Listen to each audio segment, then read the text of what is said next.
ఒక నవ్వుకే వెంటపడ్డాడు ఆ నీచుడు. చాలా ఏళ్ల తరువాత కనిపిస్తే ఎలా ఉన్నావు అని నవ్వుతూ అడిగినందుకే ప్రేమ అనుకొని వెంటబడి ఆమె జీవితాన్నే కాలరాశాడు ఆ రాక్షసుడు.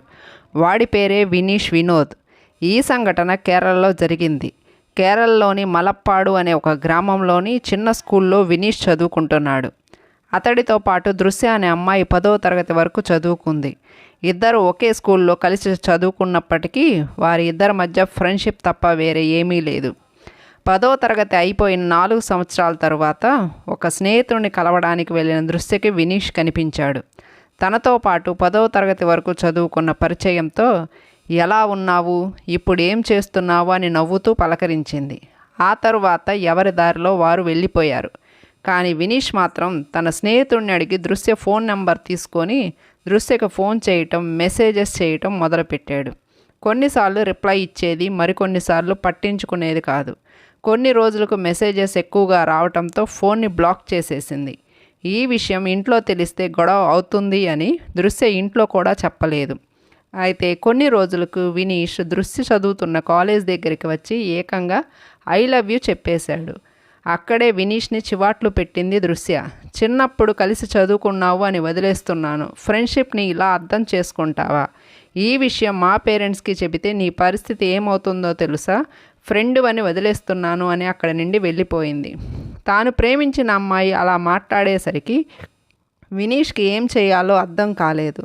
దృశ్య ఇంటి అడ్రస్సు అలాగే దృశ్య తల్లిదండ్రుల గురించి వాకప్ చేయటం మొదలుపెట్టాడు. దృశ్య తండ్రికి ఊటీకి వెళ్ళే దారిలో ఒక పెద్ద టాయ్ షాప్ ఉందని గమనించాడు. రోజు దృశ్యను దూరంగా వెంటాడుతూ గమనించేవాడు. చాలా రోజులు అలాగే దూరంగా ఉంటూ ఆమెను చూస్తూ ఒక సైకోలాగా ప్రవర్తించేవాడు. అయితే ఒకరోజు దృశ్య వినీష్ తన వెంటాడుతున్నాడని గమనించింది. అయితే పేరెంట్స్కి మాత్రం చెప్పలేదు. తన పేరెంట్స్ దగ్గర, బంధువుల దగ్గర ఉన్న మంచి పేరు ఎక్కడ చెడిపోతుందో అనే భయంతో ఈ విషయం ఇంట్లో చెప్పలేదు.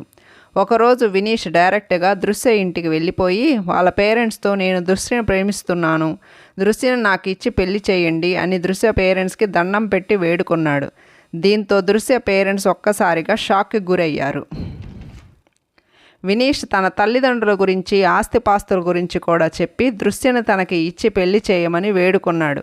అయితే అతని ప్రవర్తన చూసిన దృశ్య తండ్రి బాలచంద్రన్ మొదట భయపడ్డాడు. తరువాత మాకు ఇప్పుడు పెళ్లి చేసే ఆలోచన లేదు, చదువుకొని స్థిరపడ్డాక చేస్తాము, మరోసారి ఇలా మా ఇంటికి రావద్దు అని హెచ్చరించాడు. వినీష్ వెళ్ళిపోయాక దృశ్య వినీష్ నా వెంట పడుతున్నాడని, నాకు ఐ లవ్ యూ కూడా చెప్పాడు అని వాళ్ళ పేరెంట్స్కి చెప్పింది. ఏదైనా మొగ్గలోనే తుంచివేయాలి, లేకపోతే వాడు సైకోలాగా ఏమైనా చేస్తాడు అని దృశ్య తండ్రి దృశ్య మేనమామను తీసుకొని పోలీస్ స్టేషన్లో రాతపూర్వక ఫిర్యాదుని ఇవ్వడం జరిగింది. ఇక కేరళలో అప్పటికే వరుస హత్యలు జరుగుతున్నాయి. దీంతో పోలీసులు వినీష్ని అతని తల్లిదండ్రులను స్టేషన్కి పిలిపించారు.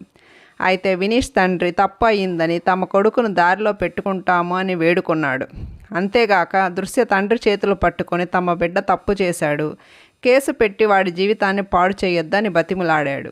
అతడి తడుపు బంధువులు కూడా మరోసారి తప్పు చేయడని, చేస్తే జైల్లో పెట్టండి అని షూరిటీ రాసి ఇచ్చారు. ఇక వినీష్ తండ్రి బాధను చూసి కరిగిపోయిన దృశ్య తండ్రి సరే అన్నాడు. వినీష్ కూడా అందరి ముందు దృశ్యకి సారీ చెప్పి ఇక నుండి నీ వెంట పడను అని చెప్పడంతో ఆ వివాదం అక్కడితో సద్దుమణిగింది అని అనుకున్నారు అందరూ. కట్ చేస్తే 2 నెలలు వినీష్ ఎవరికీ కనిపించలేదు. అందరూ గోల వదిలిపోయింది అని ప్రశాంతంగా ఉన్నారు. మరోవైపు వినీష్కి బంధువులు, ఫ్రెండ్స్ అందరి దగ్గర పరువు పోయిందని బాధ. ఇంకోవైపు దృశ్య తనకి ఎప్పటికీ దక్కదు అని రగిలిపోయాడు. ఆమె లేని జీవితం తనకి అక్కర్లేదు అని అనుకున్నాడు. దీంతో దృశ్యని చంపితే కానీ తన పగ తీరదు అని అనుకున్నాడు. నన్ను కాకుండా ఇంకో ఎవరిని పెళ్లి చేసుకొని సంతోషంగా ఉండటం నేను చూడలేను అని పగబట్టాడు వినీష్. జూన్ 17న 2021 ఉదయం 7:30కి దృశ్య తండ్రి టాయ్ షాప్ మీద పెట్రోల్ పోసి నిప్పంటించాడు. షాప్కి నిప్పు అంటుకుంది అని ఫోన్ రావడంతో ఇంట్లో ఉన్న వాళ్ళందరూ షాప్ దగ్గరికి పరుగులు తీశారు. దృశ్య ఇంట్లోనే ఉందని గమనించి వినీష్ దృశ్య ఇంటికి వెళ్ళాడు. గ్రౌండ్ ఫ్లోర్లో ఎవరూ లేకపోయేసరికి ఫస్ట్ ఫ్లోర్లో ఉన్న గదిలోకి వెళ్ళి ఫోన్ చూసుకుంటున్న దృశ్యని పెళ్లి చేసుకుంటావా లేదా అని అడిగాడు. నీకెంత ధైర్యం ఉంటే నా ఇంటికే వచ్చి నన్ను బెదిరిస్తావా అని గదిలో నుండి బయటికి వెళ్ళటానికి ప్రయత్నించింది. వినీష్ తనతో పాటు ఒక కత్తి తెచ్చుకున్నాడు. కానీ ఆమె రూమ్లో ఫ్రూట్స్ కట్ చేసే కత్తి బాగా షార్ప్గా ఉందని గమనించి ఆ కత్తి తీసుకొని దృశ్య మెడ మీద వీపు మీద దాదాపు 17 సార్లు పొడిచాడు. అతడు కత్తితో దాడి చేయగానే పెద్దగా అరిచింది. పక్క గదిలో ఉన్న దృశ్య చెల్లెలు దేవిశ్రీ పరిగెత్తుకుంటూ వచ్చి వినీష్ని గట్టిగా నెట్టేసింది. ఇక ఆ సమయంలో అడ్డు వచ్చిన దేవిశ్రీని కూడా 2 సార్లు పొడిచాడు వినీష్. దృశ్య గొంతులో నుండి రక్తం బయటకు చిమ్ముతుంది. ఇక ఆమె చనిపోవడం ఖాయం అనుకొని కత్తిని పడేసి బయటికి పరిగెత్తాడు వినీష్. కింద వంటగదిలో ఉన్న తల్లి వినీష్ బయటికి వెళ్ళటం చూసి కంగారుగా పైకి వచ్చి చూడగా తమ పిల్లలు చావు బతుకుల్లో చూసి భయపడిపోయింది. వెంటనే తన భర్తకు ఫోన్ చేసి విషయం చెప్పడంతో వెహికల్ తీసుకొని వెంటనే వచ్చాడు. కానీ అప్పటికే దృశ్య చనిపోయింది. ఇంటి పక్కల వాళ్ళు పోలీసులకు ఫోన్ చేశారు. ఇక ఇంటి నుండి బయటపడ్డ వినీష్ అటుగా వస్తున్న ఆటోని పెరెంతల్ వెళ్ళాలి అని ఆటో మాట్లాడుకున్నాడు. ఒంటి మీద ఉన్న రక్తం మరకలతో డ్రైవర్కు అనుమానం వచ్చి ఏం జరిగింది అని అడగగా యాక్సిడెంట్ అయ్యింది అని చెప్పాడు. గాయాలు లేవు, రక్తం మరకలు మాత్రమే ఉన్నాయేంటి అని అడిగే సమయంలో ఆటో డ్రైవర్కు ఒక ఫోన్ వచ్చింది.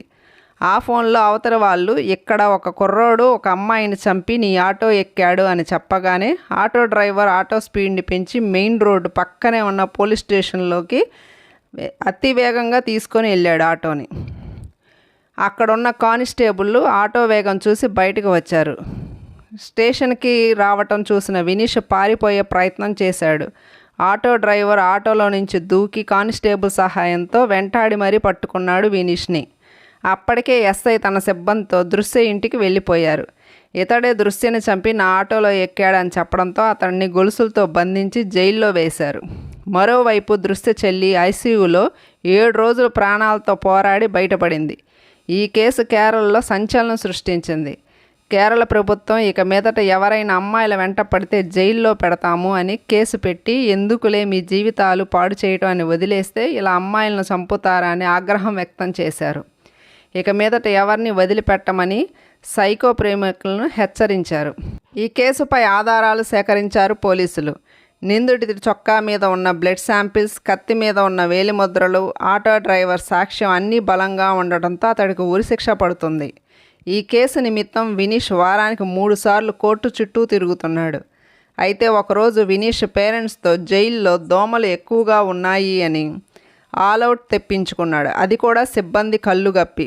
మరుసటి రోజు వాంతులు చేసుకుంటున్న వినీష్ని హాస్పిటల్కి తరలించగా అతడు ఆల్అవుట్ తాగేశాడని తేల్చారు. జైలు సిబ్బంది వినీష్కి ఆత్మహత్య చేసుకునే ఆలోచనలు ఎక్కువగా ఉన్నాయని, గతంలో కూడా ఒకసారి తలబాదుకున్నాడు అని అతడిని ప్రత్యేక గదిలో ఉంచడం మొదలుపెట్టి ఇక దృశ్య తండ్రి బ్రతికి వచ్చిన దృశ్య చెల్లిని పెట్టుకొని కొట్టు కూడా మూసివేసి ఒంటరిగా బతుకుతున్నాడు. ఇలాంటి సైకో ప్రేమికుల కారణంగా హాయిగా బతుకుతున్న ఒక కుటుంబం నాశనం అయిపోయింది. ప్రేమను పంచుతుంది కానీ ప్రాణం తీయదు. మూర్ఖ ప్రేమికులు అది అర్థం చేసుకోకుండా అమాయకులైన వారిని నిలువునా చంపేస్తున్నారు. ఇలాంటి సైకోగాల్ని ఏం చేయాలి? తప్పకుండా మీ అభిప్రాయాన్ని కామెంట్ రూపంలో తెలియచేయండి. అలాగే ఇలాంటి వీడియోస్ కోసం మా ఛానల్ని లైక్ చేయండి, షేర్ చేయండి, సబ్స్క్రైబ్ చేసుకోండి.